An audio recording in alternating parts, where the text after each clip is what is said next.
For me, man of the match was VAR. No mistakes today.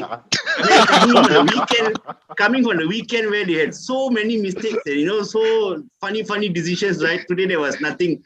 Fantastic performance by VAR.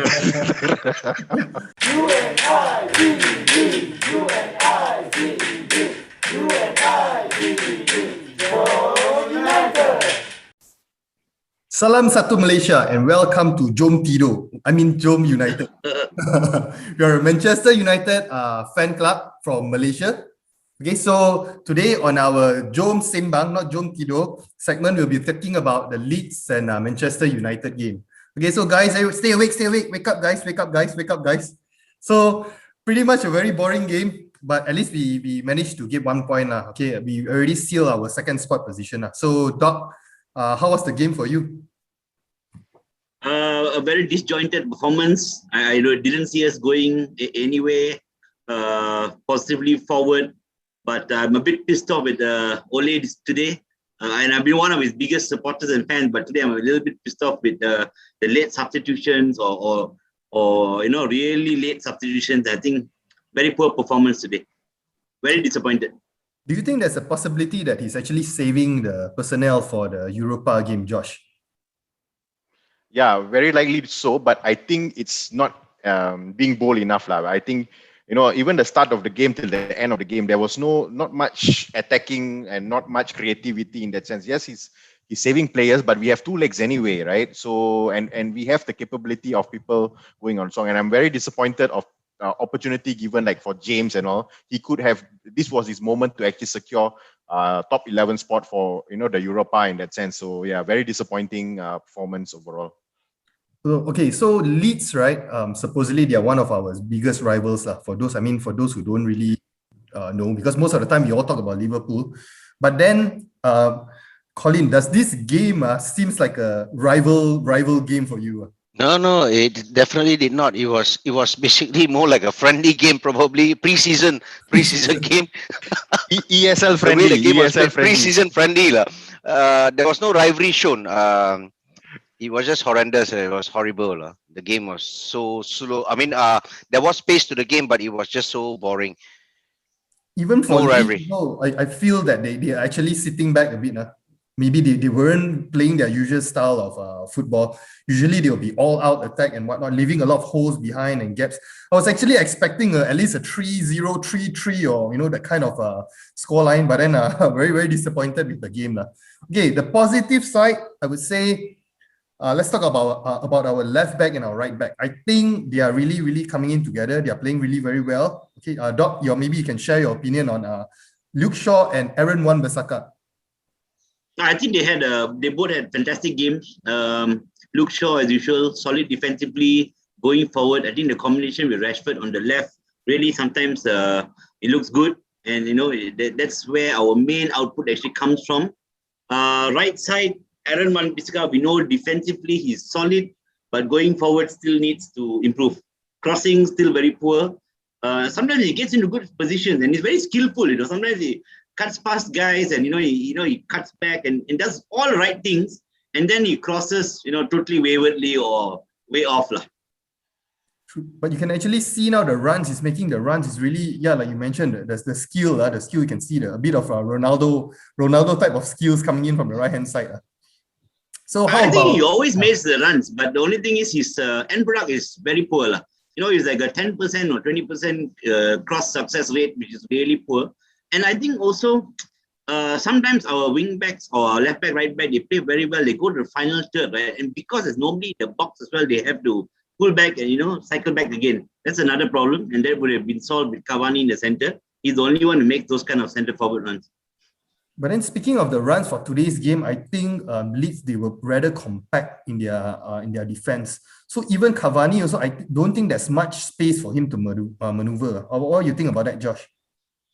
I think today I actually enjoyed watching Leeds play, in a sense that I think the past 3 games, they had United today, Liverpool the last game, and then City the week before, and all those, right? I think they are quite impressive. I think Bielsa came up with a very tactical change of the style of play, because they were leaking tremendously a lot of goals. That was their weakest point, right?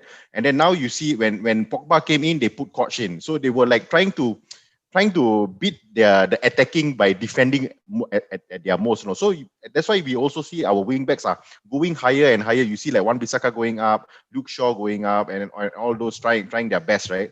But I think I look in the perspective of Leeds. I think they played very, very well. I think the mindset was to defend as much as they can, a part of their style of play of going to attack. So yeah, I look at this at that side as a very positive side for the Leeds side. But for us, I think if our opponents is going to play like that in Europa, and they will take and our opponents will look at this game and say, you know what, we can go to Man U and do this. I think it's going to frustrate us, get a draw, and then a second leg in the pressure. And we are always bad under pressure.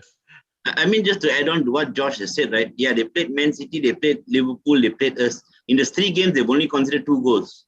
And not to forget, against Man City, they played, I think, almost the entire half with 10 men. 10 men. So they have tightened up defensively.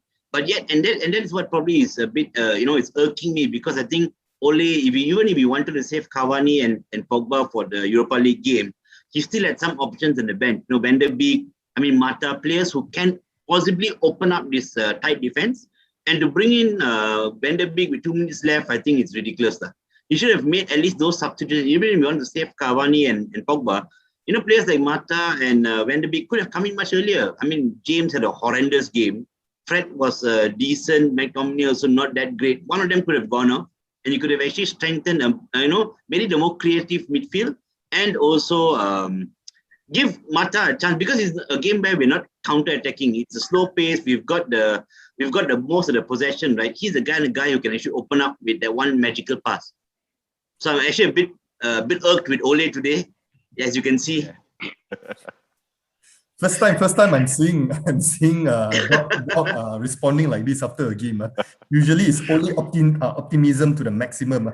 Okay, so Colin, as a football coach yourself, right? How would you improve someone like Daniel James? Okay, don't please lah. We got no guy today, so don't say sell him and whatnot. Okay, be positive. Give him a benefit of a doubt, maybe a few more benefit of a doubt. How would you improve his game? My point about him, basically, he has heart, he has passion, he has speed. All right. But on the football pitch, he has no football brain. So basically, to put a football brain into his brain as an adult is going to be difficult. If you're going to talk about grassroots football where you coach kids, that will actually be better. So for Daniel James, for me, I think he is definitely to go. He has to go. He don't have the football brain. He don't have the capability of representing Manchester United or wearing our jersey. He is basically more of a lower league player for me. So at this age and this era, we are not going to try to make him come well in United, because this is past that. We basically need players who are ready, come in and to perform. So for me, Daniel James is a no situation. He has to leave the club. He has to go. He started off well, at United. He scored a couple of goals, and actually, even in his first season, he had about 6 to 8 assists, if I'm not mistaken. He had a lot of assists for Rashford and things like that. But for me, I kind of agree with Smurfs at the moment. He has deteriorated.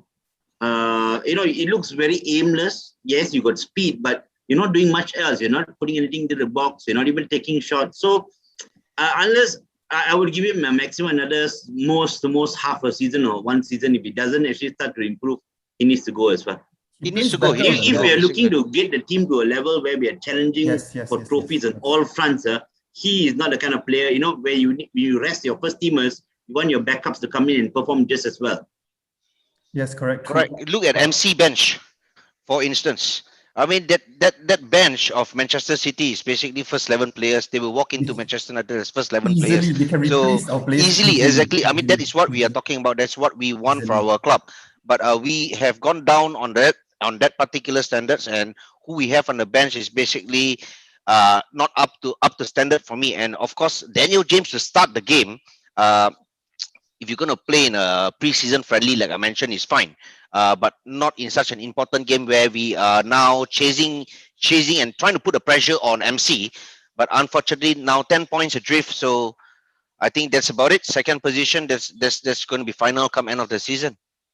Yeah. And again, sometimes, sorry, Josh, sometimes, because of the players that he has on the bench, sometimes when Ole looks at his bench, he probably thinks, how can I change the game with the players that I have on the bench? And maybe that is why he's coming out with late substitutions. But I mean, to be fair, Van der Beek should be given a chance. But even, he hasn't really set the season on fire either when given a chance. I mean, not much of a chance, but still he hasn't been performing.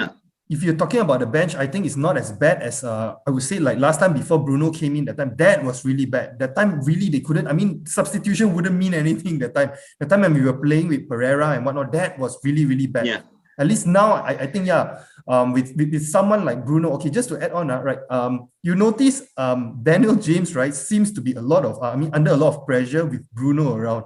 That one game that they played just now that he actually how to say.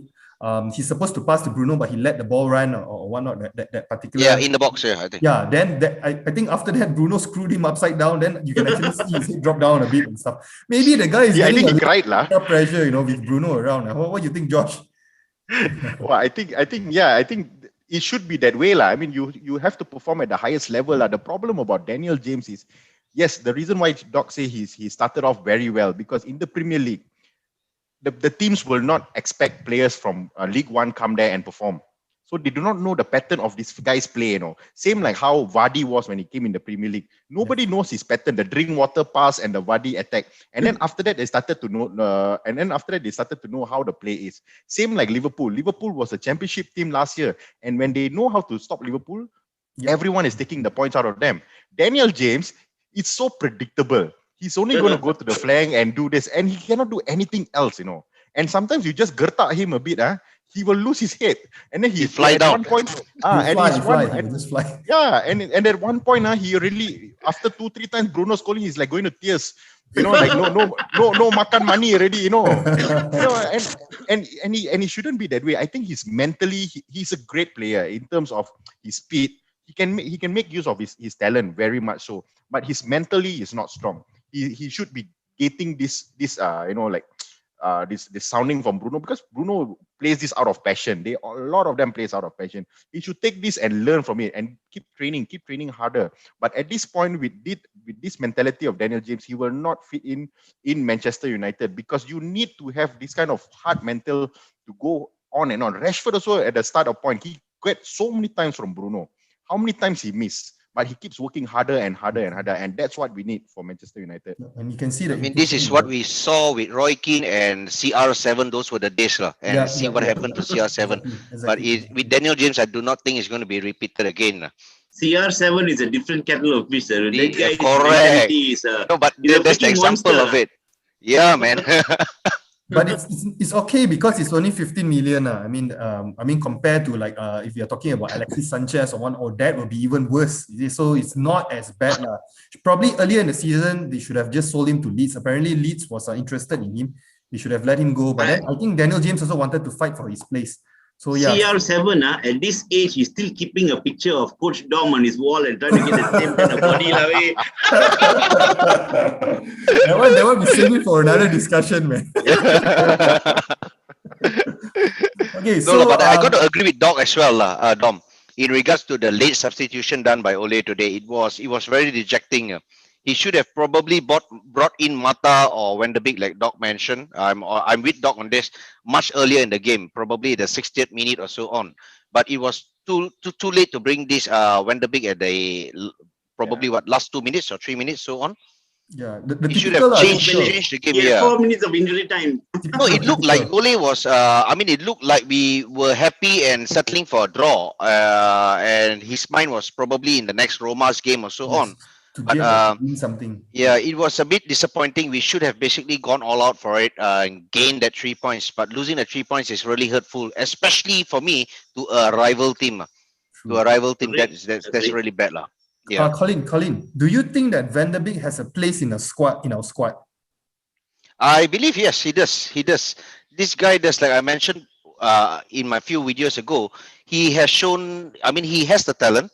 All right, he have proven it in Ajax. So it's just a matter of time before he adapts a little bit more to English football and find his suitable position on how he can collaborate with Pogba and Bruno, for instance.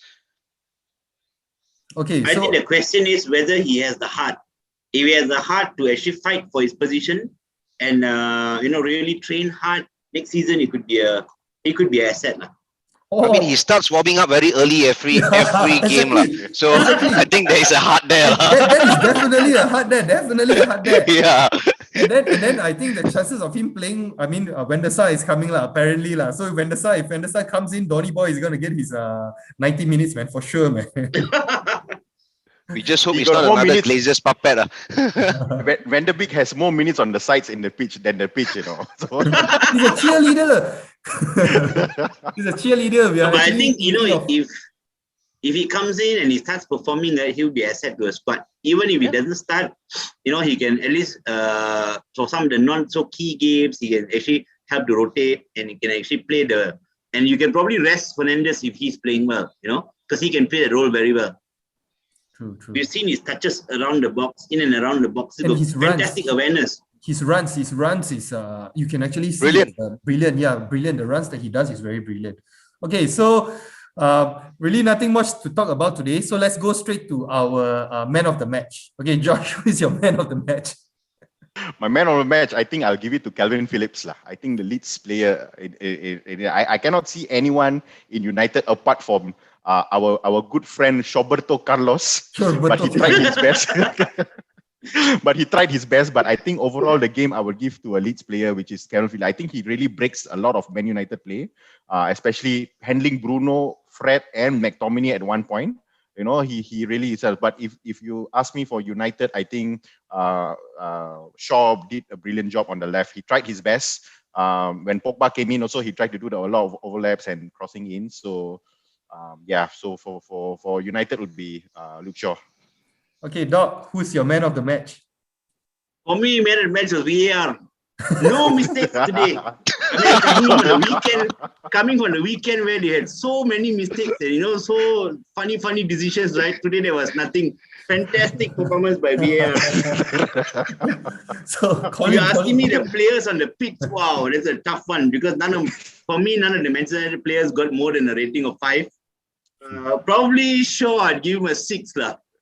Because of the clean sheet and going 6 lah.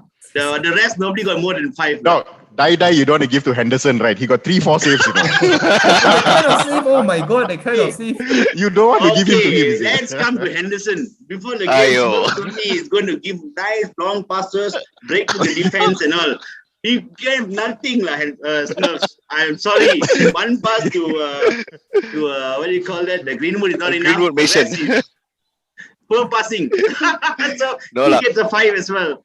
I mean, we all expected more end-to-end game, basically, but it was a dull, boring game. Almost fell asleep today.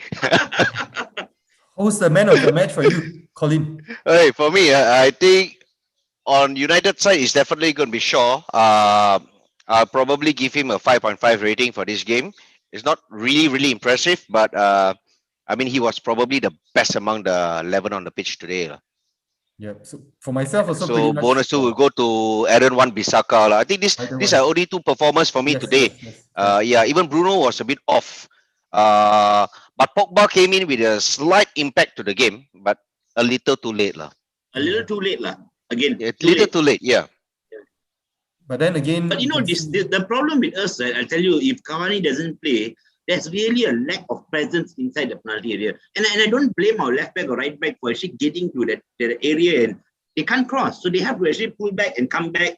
Because everybody's dropping out. There's nobody inside the box. And what we need is that presence inside the box or even for the midfielders to push into the box. Nobody's doing that. Last time we have Scholes and all arriving late in the box, right, for crosses. Now we got nobody running to the box. Again, there was even one incident. Because of your choice of midfielders. But again, even the strikers all running out of the box to try and take the ball. Yes. Nobody inside the box for me. Yeah, I agree with Doc on that because there was even one incident where I think it was the first half where Bruno had to lay the ball back to Mason and he totally missed bad first touch. He totally missed it. There is no presence in the box where you can actually cross the ball. So it's not going to suit Shaw's game today as well. So you need a striker like Cavani in the box because Mason is not. He is basically holding back. Many of our strikers are holding back, not getting into the box close to the keeper enough. Yeah, and that's why I think one of the priorities of the next transfer window would be to actually get a really good centre forward. Although there are not many of them in world football now, everybody wants to play that kind of a false 9 role or false 10 role, right? Nobody is like in the box. We got very too many few false choices. nine. We got too many false 9 in our team anyway. Yeah, correct. So maybe today we miss Martial. Maybe today we miss Martial. Yeah, exactly. I was waiting for someone to say that. Okay, now we can Josh, end you the just had show. to lah. Only for that Bruno free kick, that chip. Exactly, right? You see, right? And then now someone acting blur. Someone, what do you mean? What Martial? Oh my god, that is an insult, man. I think that time Bruno was looking at the bench looking for Martial, man. He was like, oh, I miss you, man. Oh, man. Okay, so basically, I think for myself also, it'll be Shaw also. So pretty much, we are at the end of the show. So for those who are new to our channel, please like, subscribe, share our videos, and turn on the bell notification for a reminder for any new videos. Okay, so we move on to Europa on Friday, right, guys? Friday morning, right? Typical Friday morning, right? Yeah. So we'll see you guys in the next show. Cheers, United. Okay, guys. JomUnited. JomUnited. JomUnited. Yeah.